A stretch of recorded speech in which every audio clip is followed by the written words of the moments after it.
फटाक 30 सेकंड में खबरें डाउनलोड कीजिए तक ऐप।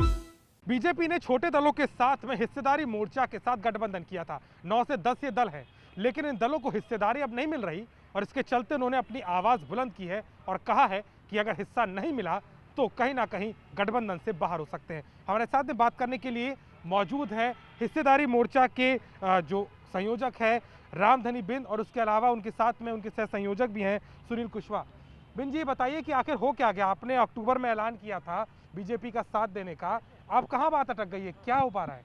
27 अक्टूबर को भारतीय जनता पार्टी ने हिस्सेदारी मोर्चा के हमें 10 पार्टियों ने गठबंधन किया था और भारतीय जनता पार्टी के प्रदेश अध्यक्ष ने आश्वासन दिया था कि आप सभी राष्ट्रीय अध्यक्षों को चुनाव लड़ाया जाएगा, क्योंकि गठबंधन तो ऐसी होती नहीं है। प्रदेश अध्यक्ष ने ऊपर के शीर्ष नेताओं से उन्होंने बात किया होगा, तभी तो गठबंधन किए हैं कि अपनी मर्जी से उनकी चलती नहीं होगी।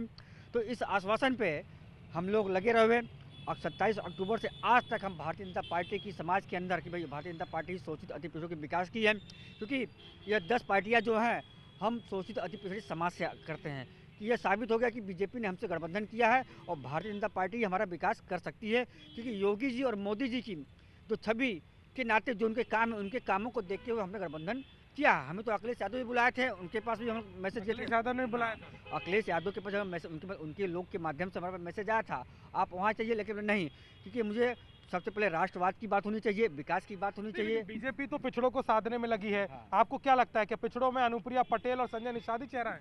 देखिए, पिछड़ों में जो भाई उनके लिए होगा, अमित शाह जी के लिए होगा या बीजेपी की शीर्षता के लिए होगा। अगर ऐसा सोचती तो हम लोगों से जो शोषित अति पिछड़े समाज के 10 नेता है उनसे गठबंधन नहीं करती। इसका मतलब कि उनका चेहरा नगण्य के बराबर, तभी तो हमसे गठबंधन किया गया है।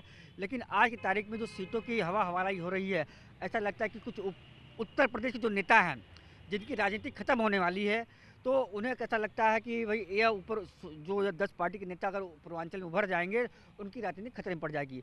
संजय निषाद जी हमारे समाज से आते हैं, उनका समाज के अंदर कोई जनाधार व्यक्ति अब नहीं है, उनका खूब ग्रोथ चल रहा है समाज के अंदर एक है। और जो बीजेपी जो टिकट उनको दे रही है, अब भारतीय जनता पार्टी ने उनको MLC बनाया, उनके बेटे को सांसद बना दिया। लेकिन यह बताइए, भारतीय जनता संजय निषाद ने किसी भी एक कार्यकर्ता को चाहते तो MLC किसी और को बना सकते थे, खुद बन के बाप बेटा, और समाज में तक भारी रोष है, वह वोट कन्वर्ट निषाद समाज का नहीं कर पाएंगे। आपका जो मोर्चा है इसमें कौन कौन बिरादरियों में आपका दखल है? कितना वोट प्रतिशत या कितना जनाधार आप रखते हैं?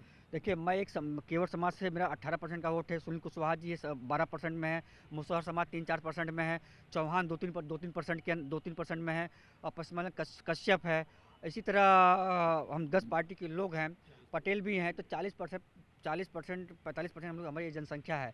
अगर इस हिस्सेदारी मोर्चा को भारतीय जनता पार्टी सही ढंग से मैदान में उतारती है तो इसका 100% फायदा भारतीय जनता पार्टी को पूर्ण रूप से। सीटों की आपने मांग की, कल बैठक भी की थी, कितनी आपने बात की? हमने 15 सीट की मांग की है कि हमें 15 सीट दे दिया जाए सभी राष्ट्रीय अध्यक्षों को, मतलब अच्छे ढंग से। और 15 में कुछ ऊपर नीचे हुआ जा सकता है, लेकिन इस मोर्चे को टिकट दिया जाए जिसका पूर्ण रूप से फायदा भारतीय जनता पार्टी को पड़ेगा। सुनील कुशवाहा हमारे साथ में, आपको लगता है अगर नहीं ये बात बनती है तो क्या करेंगे आप? देखिए, हम लोग चाहेंगे कि बात बने, क्योंकि भारतीय जनता पार्टी को कुछ विचारधारा को लेकर हम लोगों ने और देश और समाज के विकास के लिए हम लोग काम कर रहे थे, ये उम्मीद से गठबंधन किया था।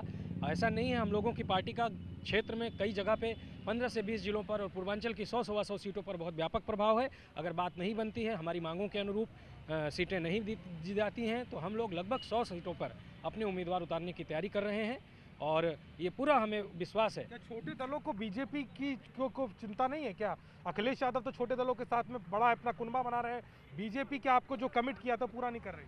पहले तो हम लोगों को लगता था कि चिंता है ये छोटे दलों को, और इसके अलावा जो दबी कुचली शोषित जातियों के राजनीतिक दल हैं, इनका सहारा लेके इनके समाज का विकास करने की नीति भारतीय जनता पार्टी की है। लेकिन अभी तक का जो रवैया रहा है और अब तक जो टाल मटोल की स्थिति बनाई जा रही है, मुझे लगता है कि इन दलों का वोट तो भारतीय जनता पार्टी चाहती है, लेकिन इन दलों के नेताओं को वो प्रमोट नहीं करना चाहती है, उनको आगे बढ़ने नहीं देना चाहती है। इसके पीछे या तो भारतीय जनता पार्टी की अपनी कोई प्रॉब्लम हो सकती है, या तो इन दलों के जो शीर्ष नेता हैं, जैसे निषाद पार्टी के निषाद समाज से नेता आते हैं, या हमारी कुशवाहा मौर्य बिरादरी से भारतीय जनता पार्टी में शीर्ष नेतृत्व पर नेतागण हैं, और अभी भारतीय जनता पार्टी से जो स्वामी प्रसाद मौर्य जी समाजवादी पार्टी में गए हैं। अगर भारतीय जनता पार्टी अगर जरा सी भी मुझे लगता है कि वो जिम्मेदारी से एहसास करे तो इस गैप को वो फिल कर सकती थी, क्योंकि कुशवाहा समाज और मौर्य समाज से एक पढ़े लिखे इंजीनियर होने के नाते मैं प्रगतिशील समाज पार्टी का अध्यक्ष हूँ और उस गैप को ये बड़ी आसानी से फिल कर सकती है और 100-125 सीटों पर हम लोगों का हिस्सेदारी मोर्चा का। आखिरी सवाल मैं कर रहा हूँ, क्या लग रहा है बीजेपी ने धोखा दिया है? जो बात आपसे की थी वो पूरी नहीं हुई? देखिए, कहीं न कहीं लगता है बीजेपी धोखा दे रही है, लेकिन अभी भी हम स्वतंत्र से आवाज़ से मिल के आ रहे हैं। उन्होंने कहा कि दिल्ली में बैठक चलने वाली है कल से, तो उसमें आप लोग की बात को फिर हम दमदारी से रखेंगे। अभी भी हमें उम्मीद है कि भारतीय जनता पार्टी हम सब न्याय जरूर करेगी। नहीं मिला अगर न्याय तो, नहीं मिली सीटें तो? जब नहीं मिलेगी तो हिस्सेदारी मोर्चा के 10 के लोग अपने दम पे 100 सीटों पे चुनाव लड़ने की हमारी प्लानिंग हो चुकी है।